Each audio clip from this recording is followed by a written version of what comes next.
Before we can look at the events that created Presbyterian women, we need to take a brief look at the history of the Presbyterian Church in the United States.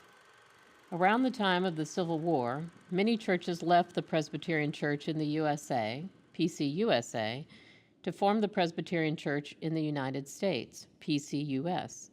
In 1958, the PCUSA and the United Presbyterian Church of North America, UPCNA, merged to form the United Presbyterian Church in the USA, UPCUSA. More than a century after the PCUS split from the PCUSA, the PCUS voted at its 1983 General Assembly in Atlanta to set aside differences and join the UPCUSA. The reunited church became the Presbyterian Church USA, or PCUSA, which moved to Louisville in 1988. Before the reality of church reunion became imminent, women from both denominations had already begun to lay the groundwork for coming together. United Presbyterian Women, UPW, of the UPC-USA, and the Women of the Church, WOC, PCUS, took their first steps toward unification in 1976. At a UPW National Business Meeting, delegates voted to ask the National Executive Committee, NEC, of United Presbyterian Women and the Women of the Church Committee, WOCC, of Women of the Church, to work together on a shared Bible study. In 1979, the first joint study was published, Praise God, Worship Through the Year by Mary Faith Carson and Arlo D. Duba. Presbyterian Women, the publication of Women of the Church, and Concern, the publication of United Presbyterian Women, together provided additional Bible study helps.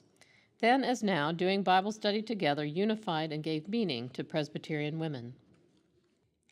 As the PCUS and the UPC-USA prepared for reunion, the women's organizations found ways to reach out to each other in their common work, continuing to produce shared Bible studies, developing Sewing for Mission programs, and coordinating calendars for their offerings. In 1983, the NEC and the WOCC met at Stony Point, New York. At this retreat, a United Presbyterian Women of the Church working team was formed, composed of 4 members and at least 1 staff person from each organization. This team would gather information, lay the groundwork, and provide a timeline for unification. The working team gathered suggestions and concerns from women in both organizations. They created an initial design for the organization and developed a timeline for their work that included time for hearings, with the goal of having the plan approved by General Assembly in 1987 and culminating with the celebration of unification in 1988. Both organizations continued to have their own meetings and began participating in each other's events. The working team traveled from Montreat to Purdue to hold hearings. Their final meeting was held in October 1985, where they made revisions to the unification plan and worked with the denomination's mission design. In September 1985, as the working team was finishing its work, the leadership of each organization came together in Atlanta for their first joint meeting. The NEC of United Presbyterian Women and the WOCC created a leadership team known as NEC WOCC. They would implement the proposals of the working team. Jean Marshall, UPW National President, and Patsy Correll, WOCC Chair, took turns moderating the meeting. During the September 1985 meeting, the team decided to hold a combined event in July 1986 that would be called United Presbyterian Women and Women of the Church Gathering. This event became known by its theme, Joining for the Journey. It was held in St. Louis. This gathering became a training event for women from each presbytery to enable the transition from UPW-WOC to Presbyterian women. The new PW enablers were commissioned at this gathering. Joining for the Journey brought together more than 500 participants and set the tone for mutual cooperation and shared enthusiasm for the future of Presbyterian women. Decisions were made about a joint NEC-WOCC trip to China in 1987. The meeting ended with a decision to have the first churchwide gathering in 1988.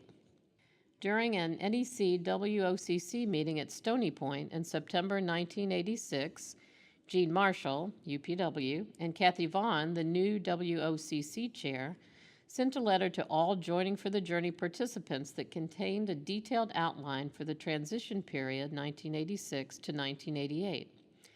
At their February 1987 meeting in San Rafael, California, the leadership team decided to approve an official sewing program for Presbyterian women, which expanded into mission opportunities, then Together in Service.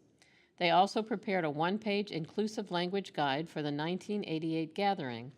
This guide was evolved into Well-Chosen Words, an inclusive and expansive language resource used by the whole church. The leadership team recommended 4 types of printed materials: magazine, Bible study, newsletter, and leadership development materials. The magazine and Bible study were to be produced by staff, informed and guided by editorial committees, and the newsletter and other resources were to be produced churchwide. The first issue of the PW magazine, Horizons, would be distributed at the 1988 Churchwide Gathering. The February 1988 meeting of the NEC WOCC was held in February 1988 at Purdue University. At this meeting, the committee approved proposed bylaws, reported on nominees for the first churchwide coordinating team, and finalized plans for the churchwide gathering. They also reviewed the symbols for the organization that would be presented at the gathering: the PW logo, created by Sally Abbots, and the honorary life membership pin design created by Lynn Miller. In July 1988, the dream of a unified Presbyterian women became reality. The first churchwide gathering of Presbyterian women was held July 13 to 18, 1988, at Purdue University in West Lafayette, Indiana. The theme of the gathering was Drawn by the Water of Life.